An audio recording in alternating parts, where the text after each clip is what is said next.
Welcome to another episode from EduExcel. Did you know that Lala Lajpat Rai, the fearless lion of Punjab, was not only a great freedom fighter but also a strong champion of co-education? At a time when society kept boys and girls apart, he boldly advocated for them to learn together in an atmosphere of openness and mutual respect. Rai believed that growing up separately made boys and girls less prepared for real life, often leading to misunderstandings and weaknesses. For him, co-education was essential to build confidence, break social barriers, and cultivate responsible men and women who could shape a strong modern India. Join us as we explore Rai's visionary ideas that still inspire educational reforms today. Ideal of co-education. Lajpat Rai visualized the practical benefits of co-education as far back as the turn of the 19th century. He felt that co-education could be instrumental in achieving the rapid spread of education, especially among women. He laid emphasis on the absolute desirability of giving up the antiquated idea of bringing up boys and girls in an atmosphere of isolation. He believed boys and girls should be treated more as comrades rather than dependents, inferiors, and slaves. The first aim of education was to teach the social obligation to the boys and girls when they were in their teens.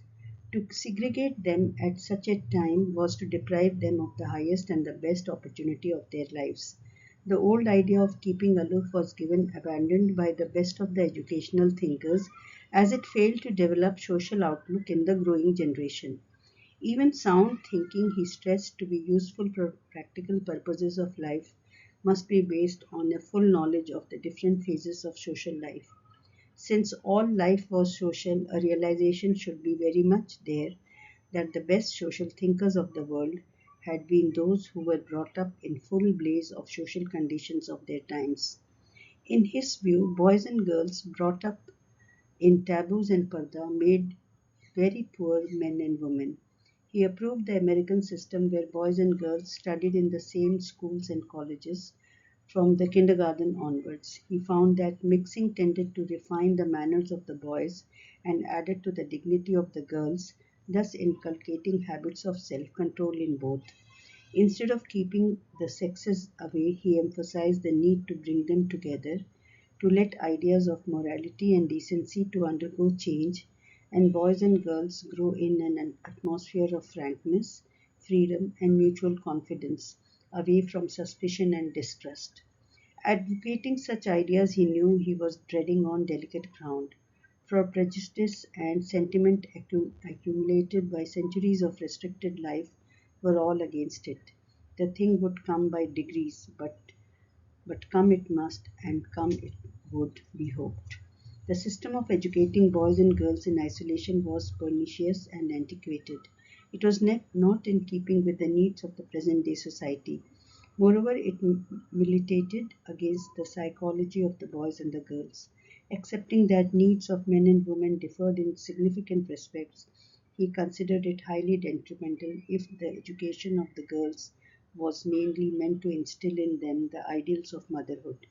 We certainly want affectionate wives and good mothers, but women are more than that, just as men are more than affectionate husbands and good fathers, he said. It would be absurd to reduce the role of men and women to mere physiological and biological entities. There were many other capacities, social, political, cultural, educational, etc., where distinction of sex did not matter. In most cases, it were joint and combined efforts on the part of both boys and girls that contributed to the strength of the society as a whole. Devising the educational system in a way as to compartmentalize the people into the different exclusive and hostile segments of life based on sex was detrimental to the growth of a healthy, balanced social life. Boys and girls, he insisted, should not be made to grow in isolation, ignorant of the conditions of actual life, and innocent of social amenities. They should have opportunities of seeing life, moving in life, experiencing the shocks and reactions of life, and of getting out of the holes into which the animal instincts and their youthful impulses might thrust them. With this training, they would not succumb to the first temptation they came across as against those brought up in isolation or parda for want of experience and nerve might do.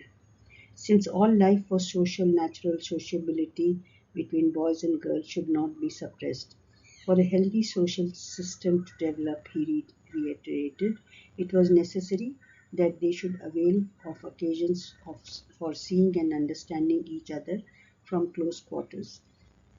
Through frequent sit togethers and complete absence of reservations in conversations, they would learn not to fight shy of each other. The two wheels of the society indeed must move harmoniously, well harnessed in the service of the society.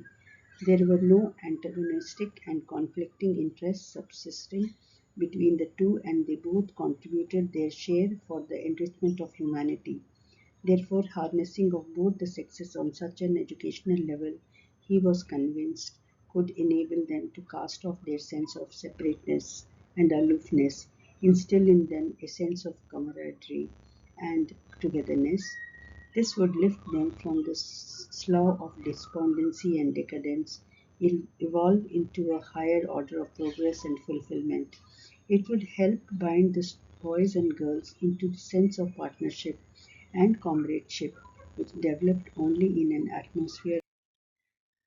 Lala Lajpat Rai's advocacy for co-education emphasized the importance of boys and girls learning together in an environment of mutual respect and openness, believing it was the key to building responsible, confident citizens and breaking down harmful social barriers.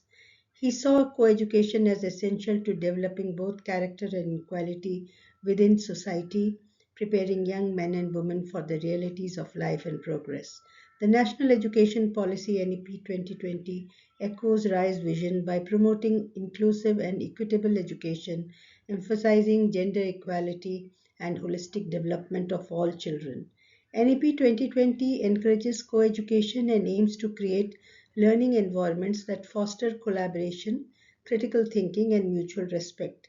The policy's focus on accessibility, quality, and equity aligns with Rai's belief that education is a powerful tool for social transformation.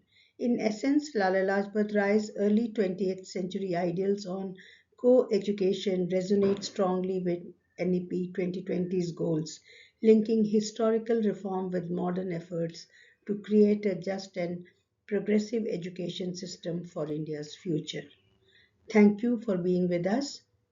Kindly like, share, and subscribe to my channel. Goodbye.